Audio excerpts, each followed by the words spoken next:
السلام عليكم ورحمة الله وبركاته. بسم الله الحمد لله والصلاة والسلام على أشرف المرسلين وعلى آله وصحبه أجمعين أما بعد.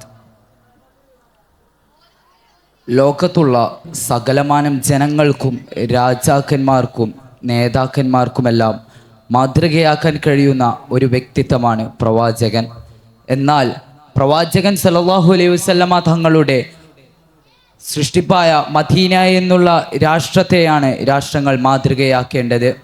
അത്രയും നീതിപൂർണമായ ഭരണമാണ് Medina കാഴ്ചവെച്ചിട്ടുള്ളത്. Medina ഒരിക്കലും ആക്രമങ്ങളെ ആഗ്രഹിച്ചിട്ടില്ല, മറിച്ച് നീതിപൂർണമായ ഭരണത്തെയാണ് മദീന ആഗ്രഹിച്ചിട്ടുള്ളത്. മനുഷ്യത്വത്തെയാണ് മദീനയുടെ നേതാവ് ചൂണ്ടിക്കാണിച്ചിട്ടുള്ളത്. അന്ന് കാലത്ത് പ്രവാചകന് മക്കയിൽ വളരെയധികം പീഡനം സഹിക്കേണ്ടി വന്നു. പ്രവാചകന് മക്കയിലുള്ള നേതാക്കളെല്ലാവരും വളരെയധികം അക്രമങ്ങൾ അഴിച്ചുവിട്ട് വേദനിപ്പിച്ചപ്പോൾ അള്ളാഹുവിൻ്റെ കൽപ്പന പ്രകാരം പ്രവാചകൻ സല്ലല്ലാഹു അലൈഹി വസല്ലമ തങ്ങൾ മക്കയിൽ നിന്നും മദീനയിലേക്ക് പലായനം ചെയ്യുകയാണ്. ഇന്ന് മദീനയിലേക്ക് പ്രവാചകൻ വന്ന സമയത്ത് മദീനയിലുള്ള ജനങ്ങളുടെ കണക്കെടുപ്പുകൾ നടത്താൻ പറഞ്ഞപ്പോൾ പ്രവാചകന്റെ ശിഷ്യനായ ഹുദൈഫത്തുൽ യമാനി റളിയല്ലാഹു അൻഹു കണക്കെടുത്തത് ഇപ്രകാരമാണ്: മദീനയിൽ 1500 മുസ്ലിങ്ങളും 4000 യഹൂദികളും 4500 ബഹുദൈവ വിശ്വാസികളുമാണ് മദീനയിൽ ഉണ്ടായിരുന്നത്. എന്നാൽ പ്രവാചകൻ ഇവരെ എല്ലാവരെയും വെച്ചുകൊണ്ട് മദീനയെ ഒരു വൻ രാഷ്ട്രമാക്കാൻ വളരെയധികം പ്രയാസങ്ങൾ സഹിച്ചിട്ടുണ്ട്. പ്രവാചകൻ സല്ലല്ലാഹു അലൈഹി വസല്ലമ തങ്ങൾ ഒരിക്കലും മദീനയിൽ ഇസ്ലാം മതം മാത്രം മതി എന്ന് പറഞ്ഞുകൊണ്ട് ആക്രമങ്ങൾ അഴിച്ചുവിട്ടിട്ടില്ല, മറിച്ച് മദീനയിൽ എല്ലാ ജാതി മതത്തിനും തുല്യമായ സ്വാതന്ത്ര്യം പ്രവാചകൻ നൽകിയിട്ടുണ്ട്.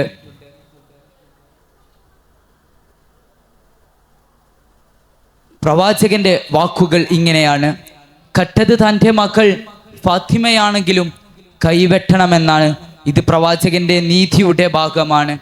കാരണം ഈ കാലഘട്ടത്തിൽ ഒരുപാട് കളവു കേസുകളും ആക്രമണ കേസുകളും പീഡനത്തിന് ഇരയായ സ്ത്രീകളുടെ കേസുകളുമെല്ലാം കാണുമ്പോൾ എന്തുകൊണ്ട് ഈ ഭരണകൂടത്തിന് അതിനു നേരെ വിരൽ ചൂണ്ടാൻ കഴിയുന്നില്ല?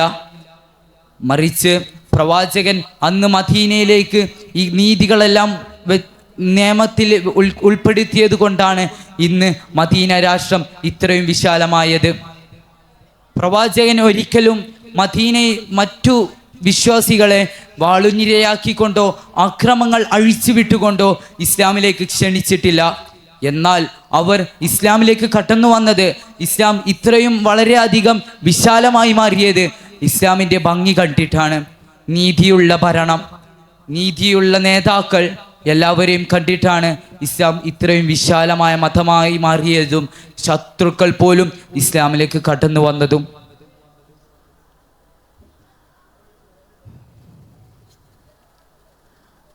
പ്രവാചകൻ സല്ലല്ലാഹു അലൈഹി വസല്ലമ തങ്ങൾ മറ്റൊരു വാക്കുകൾ ഇങ്ങനെയാണ്: വ്യഭിചരിച്ചവനെ കല്ലെറിഞ്ഞു കൊല്ലണമെന്നാണ് പ്രവാചകൻ പറഞ്ഞിട്ടുള്ളത്. അതേപടി മദീന എന്നുള്ള രാഷ്ട്രത്തിൽ, ഇസ്ലാമിക വൻ രാഷ്ട്രത്തിൽ ഈ നിയമം നടപ്പിലാക്കി കഴിഞ്ഞിട്ടുമുണ്ട്. നമ്മുടെ രാഷ്ട്രപിതാവായ ഗാന്ധിജിയുടെ വാക്കുകൾ ഇങ്ങനെയാണ്: എനിക്കിഷ്ടം ഉമറിൻ്റെ ഭരണമാണ്. എന്തുകൊണ്ടാണ് ഉമറിൻ്റെ ഭരണം ഇഷ്ടമായത്? കാരണം ഉമർ ബിൻ ഖത്താബ് ഭരിച്ചത് ഇസ്ലാമിക സാമ്രാജ്യത്താണ്. അത്രയും വിശാലമേറിയ ഭംഗിയുള്ള സാമ്രാജ്യമാണ് ഇസ്ലാം. മദീന എന്നുള്ള സാമ്രാജ്യത്തിൻ്റെ കീഴിൽ ഉമർ ബിൻ ഖത്താബ് ഭരണം നടത്തിയപ്പോൾ ഇസ്ലാമിൽ ഒരു കാലത്ത് ധീരയോദ്ധാവായി മാറിയ ഉമർ ബിൻ ഖത്താബ് പോലും ഇസ്ലാമിൻ്റെ രാഷ്ട്രങ്ങളിലേക്ക് കാൽച്ചുവടുകൾ വെച്ചപ്പോൾ അദ്ദേഹം നീതിയുള്ള ഭരണാധികാരിയായി മാറി, വിനയമുള്ള ഭരണാധികാരിയായി മാറി അദ്ദേഹം. ഇതെല്ലാം ഇസ്ലാമിൻ്റെ ഭംഗിയാണ്. ഇസ്ലാമിക വൻ രാഷ്ട്രങ്ങളുടെ ഭംഗികൾ ഉൾപ്പെട്ടിട്ടുള്ള കാര്യങ്ങളാണ് ഇതെല്ലാം. പ്രവാചകൻ സല്ലല്ലാഹു അലൈഹി വസല്ലമ തങ്ങളുടെ യുദ്ധത്തിന് പോകുമ്പോൾ, മദീനക്കാർ ഇസ്ലാമിൽ നിന്നും യുദ്ധത്തിന് പോകുമ്പോൾ പ്രവാചകന്റെയും പ്രവാചകന്റെ മാതൃക പിൻപറ്റിയ അനുയായികളായ ഖിലാഫ ഭരണാധികാരികളുടെയും ഉപദേശങ്ങൾ ഇങ്ങനെയാണ്: നിങ്ങൾ ഒരിക്കലും സ്ത്രീകളുടെയോ കുട്ടികളുടെയോ മേൽ കൈ ഓങ്ങരുത്, അവരെ ആക്രമിക്കരുത്, വൃക്ഷങ്ങൾ വെട്ടി നശിപ്പിക്കരുത്, ആരാധനാലയങ്ങൾ ശൗചാലയമാക്കരുത്, മൃഗങ്ങളെ ആവശ്യമില്ലാതെ അറുക്കരുത് എന്നാണ്. ഇതെല്ലാം പ്രവാചകന്റെ നീതിയാണ്.